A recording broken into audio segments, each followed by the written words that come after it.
मैं रिहाब में थी। मेरे पापा की डेथ के बाद मैं अमेरिका चली गई थी। वहां पर मैंने 4 बार सुसाइड करने की कोशिश की थी, इसीलिए उन लोगों ने मुझे रिहाब में डाल दिया। और इसीलिए शुरू के 3 साल तक आपने हित से कोई कांटेक्ट नहीं रखा, उसे कभी फोन नहीं किया, उसे कभी कांटेक्ट करने की कोशिश नहीं की, उसके लेटर्स का कभी रिप्लाई नहीं किया, उसके मैसेज का कभी रिप्लाई नहीं किया, इसी वजह से ना? मैं उस कंडीशन में नहीं थी समीर कि मैं हेतल को कुछ भी बता पाती, उसे कोई भी बात कर पाती। मैं तो हर पल हर वक्त सिर्फ मरने की ही कोशिश करती रहती थी। बढ़ती क्या हेत ये सब जानती है? नहीं, हेतल को मेरी सुसाइड अटेम्प्ट करने की और मेरी रिहाब वाली कोई बात पता नहीं है। उसे यही लगता है कि अमेरिका जाने के बाद मैं उसे भूल गई।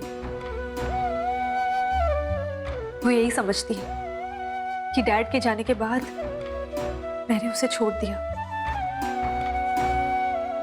इसलिए वो मुझसे और भी ज्यादा नफरत करती है।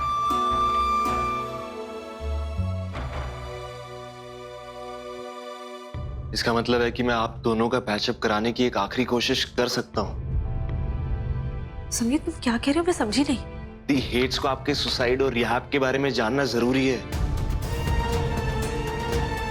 नहीं समीर, तुम हेतल को कुछ भी मत कहना। तुम जानते हो ना वो किस तरह से रिएक्ट करती है। और उसे पता चला कि तुम मुझसे मिलते हो, मुझसे बात करते हो, तो वो तुम पर ट्रस्ट खो देगी समीर। वो तुमसे नफरत करने लगेगी। Don't even try to think about that. नहीं दी, मैं आखिरी कोशिश करके जरूर रहूंगा। समीर, तुम समझ क्यों नहीं रहे हो? तो तुम अपना और उसका रिलेशनशिप बर्बाद कर दोगे। Please don't do that. Don't think about me. I am fine Sameer, मैं ठीक हूँ। नहीं दी, मैं आपके बारे में सोच के ये सब नहीं कर रहा हूँ। मैं हेतल के मेंटल पीस के लिए कर रहा हूँ। Hetal needs to know the truth. मैं जानता हूँ कि हेतल आपसे नफरत करती है और उस नफरत की काफी सारी वजहें हैं, जैसे कि आपका एक्स बॉयफ्रेंड, आपका हेतल को अबैंडन कर देना। दी, क्या पता ये सच जान लेने के बाद हेतल के दिल में आपके लिए नफरत थोड़ी सी कम हो जाए। प्लीज समीर, तुम समझ क्यों नहीं रहे हो? Try to understand things. ये मुझे दो।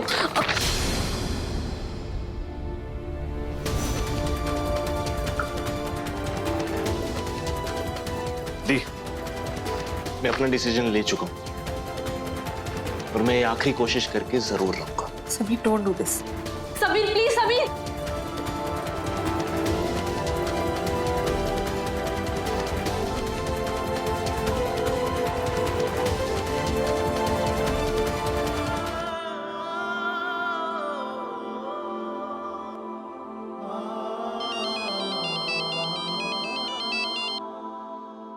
हाँ उदय। पापा, हमें आपकी बहुत याद आ रही है।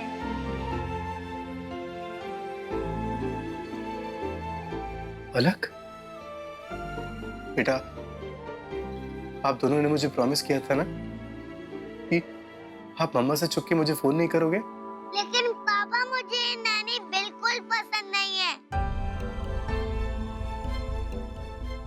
हाँ पापा, ये मम्मी ने जो नैनी रखी है ना, वो हमें बिल्कुल पसंद नहीं है। मम्मा ने आप लोगों के लिए नैनी रखी है? हाँ पापा, मम्मी ने जो नैनी रखी है, वो नैनी बिल्कुल भी अच्छी नहीं है। मगर नैनी क्यों बेटा? क्या क्या मम्मा, दादी और दाई माँ आपका ख्याल नहीं रखते? पता नहीं पापा, मम्मा तो रोज सुबह बाहर चली जाती है। मम्मा के पास हमारे लिए टाइम नहीं होता है। और आप भी चले गए हो। हम ताइमा के साथ बहुत खुश रहते थे। ताइमा और दादी के साथ बहुत मजा आता था। लेकिन मम्मी ने सब बंद कर दिया।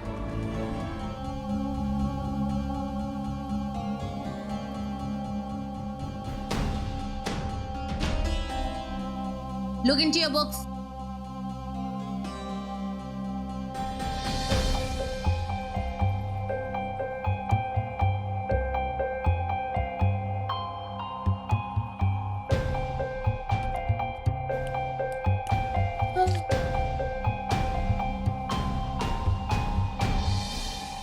said look into your book.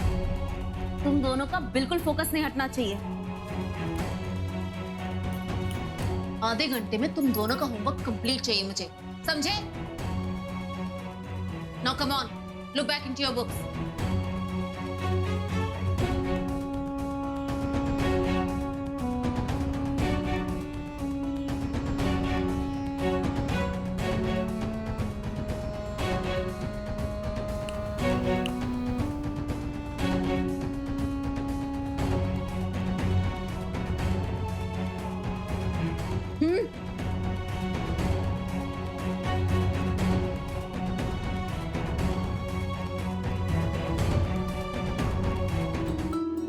ओहो, लगता है दादी से बहुत बड़ी गलती हो गई है, तभी तो मेरी दोनों गुड़िया नाराज है मुझसे, है ना? क्या गलती हो गई दादी से? बताओ तो, दादी जल्दी से अपनी गलती सुधार देगी। जब दादाजी वापस आएंगे ना, तो हम आपसे शिकायत करेंगे। अच्छा, ठीक है, जरूर लगाना मेरी शिकायत। लेकिन ये तो बताओ, क्या शिकायत लगाओगे दादाजी से मेरी? हम दादाजी को कह देंगे कि आपने वो फैमिली पोर्ट्रेट तोड़ दी और पापा को घर से निकाल दिया।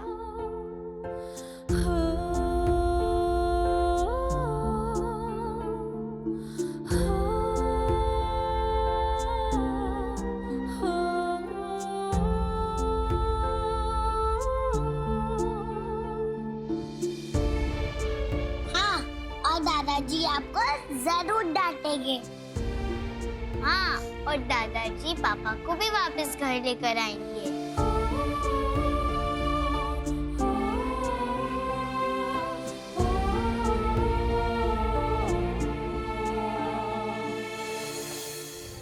पापा के पास जा रहे हैं। प्लीज एक बार मेरी बात सुनो। पापा। अगर बच्चों को खुश देखना चाहता है तो दोबारा उनके सामने मत आना निरंजन। मैं बच्चों को उनसे छीनने के बारे में सोच भी नहीं सकता। मैं आप सब लोगों को ये प्रॉमिस करता हूँ कि आज के बाद मैं आप लोगों को कभी परेशान नहीं करूंगा।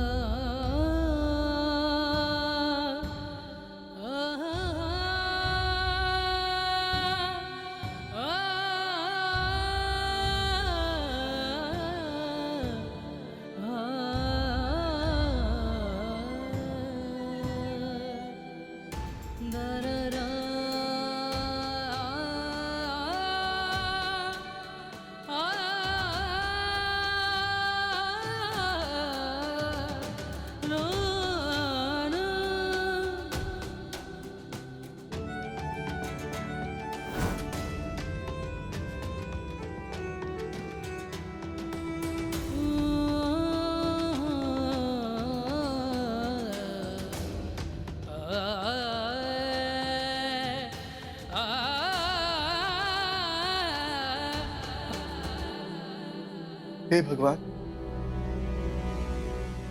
आज से पहले मैंने खुद को कभी इतना मजबूर महसूस ही नहीं किया। भगवान, ये कैसे दुविधा में फंस कर रह गया हूं भगवान। मैं चाह कर भी अपने बच्चों के लिए कुछ कर ही नहीं सकता। मैं समझ रहा हूं भगवान। कान पकड़ो अपने। Start sit-ups.